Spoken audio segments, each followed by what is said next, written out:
Dear students, welcome back in my YouTube channel. आज के इस वीडियो के अंदर हम बात करेंगे इंद्रप्रस्थ यूनिवर्सिटी काउंसलिंग 2025 के अंदर जिन स्टूडेंट्स ने आईपीयू के अंदर एमबीबीएस या फिर बीएससी नर्सिंग के लिए अप्लाई किया था और उनका जो राउंड वन का रिजल्ट है वो डिक्लेयर हो चुका है। अगर आपको कॉलेज अलॉट हुई है देन क्या करना है कि आपको सिक्योरिटी डिपॉजिट पे करना है। जैसे कि बीएससी नर्सिंग के लिए आपको 60,000 रुपीज की फीस पे करनी होगी सीट कंफर्मेशन के लिए।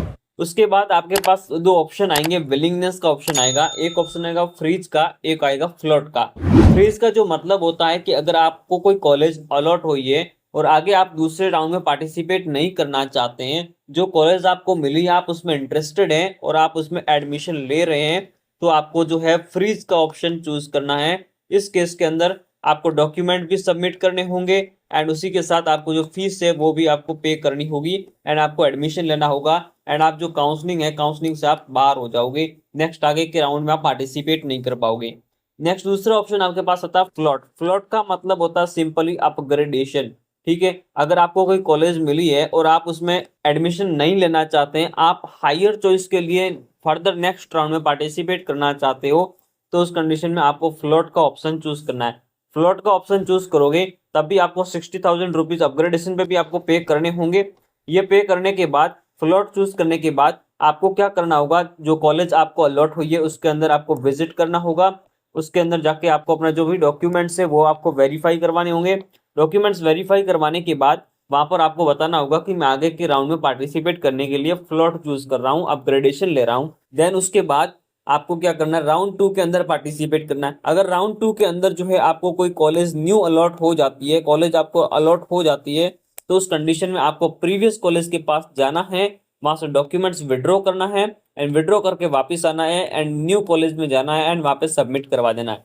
फॉर एग्जाम्पल, अगर राउंड टू के अंदर आपको कोई कॉलेज अलॉट नहीं हुई है और उस कंडीशन में क्या होगा, आप राउंड थ्री के अंदर भी जा सकते हो। एक ऑप्शन आपके पास ये रहेगा एंड दूसरा ऑप्शन ये रहेगा कि राउंड वन के अंदर जो आपको सीट मिली है आप उसको लेकर वापस उसको ज्वाइन कर सकते हैं। तो ये दो ऑप्शन आपके पास रहेंगे, आपको क्या करना है वो आप अपने अकॉर्डिंग देख लीजिएगा। ठीक है, नेक्स्ट आगे हम बात करते हैं 60,000 रुपीज जो सीट बुकिंग फीस है, इसकी पॉलिसी क्या है। अगर आपने एडमिशन ले लिया है तो ये 60,000 रुपीज जो फीस है ये आपकी कॉलेज की जो फीस होती है ना, कॉलेज की फीस के अंदर ये क्या हो जाएगी, एडजस्ट हो जाएगी। ठीक है, कॉलेज की फीस में एडजस्ट हो जाएगी।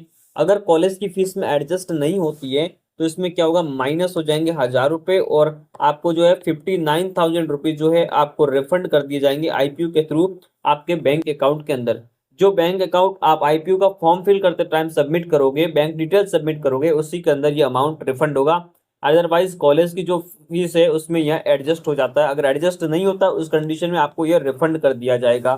ठीक है, दूसरी कंडीशन, अगर आप एडमिशन का विड्रॉवल ले रहे हैं, ठीक है, अगर जो कॉलेज है उसमें आपने एडमिशन ले लिया, एडमिशन लेने के बाद आप उस कॉलेज को लीव कर रहे हैं, during time period of counselling में आप उसको एडमिशन विड्रॉ ले रहे हैं, जो डेट आपको दी गई है उसी डेट के अंदर, उसी गिवन टाइम पीरियड के अंदर आप एडमिशन विड्रॉ ले रहे हैं, तो आपको क्या करना है, आईपीयू के अंदर एक ऑप्शन आएगा विड्रॉल का। जब लॉगिन करोगे तो उस पर आपको क्लिक करना है एंड आपको वो करने के बाद जो है आपको जो 59,000 रुपीज का जो अमाउंट है आपके बैंक अकाउंट में जो है रिफंड हो जाएगा एडमिशन विड्रॉ लेने के बाद। ठीक है, तो ये काउंसलिंग की पॉलिसी होती है, फ्लॉट एंड फ्रीज की पॉलिसी एंड 60,000 सीट बुकिंग की फीस की पॉलिसी होती है।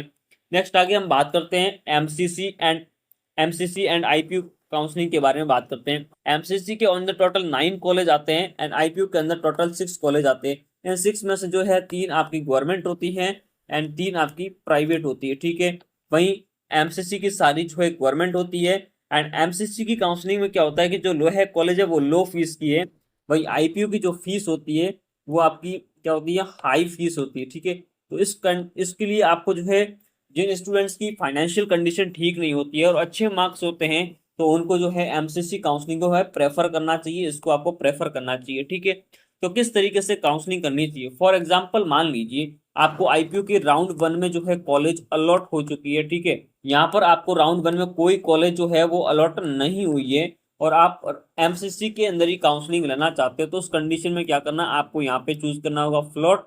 यहाँ पे आपको ले लेना अपग्रेडेशन। अपग्रेडेशन लेने के बाद आपको जाना है एमसीसी का जो राउंड टू कंडक्ट होता है इसके अंदर जाना है। आपका जो मार्क्स है, आपकी कैटेगरी है, आपकी एआईआर है, आपकी डोमिसाइल है, तो उसके अकॉर्डिंग आपको देखना कि राउंड टू के अंदर आपको कॉलेज मिल पा रहा है कि नहीं मिल पा रहा है। अगर राउंड 2 के अंदर आपको कॉलेज मिल जाता है यहाँ पे, तो आप इस कॉलेज को क्या कर दोगे, आप इसको लीव कर दोगे। ठीक है। अगर यहाँ पे भी कॉलेज राउंड 2 में नहीं मिलता है, तो अगर और फिर यहाँ पे राउंड 2 में आपको अलॉट हो जा रहा है, तो फिर आपको ये कॉलेज ज्वाइन करनी होगी। तो उस कंडीशन से आपको जो चॉइस फिलिंग है वो उसमें आपको कंप्लीटली ध्यान रखना है। ठीक है। Thanks for watching. इसी तरीके का क्वालिटी कंटेंट देखने के लिए इस चैनल को सब्सक्राइब कीजिए एंड बेल आइकन को प्रेस कर दीजिए।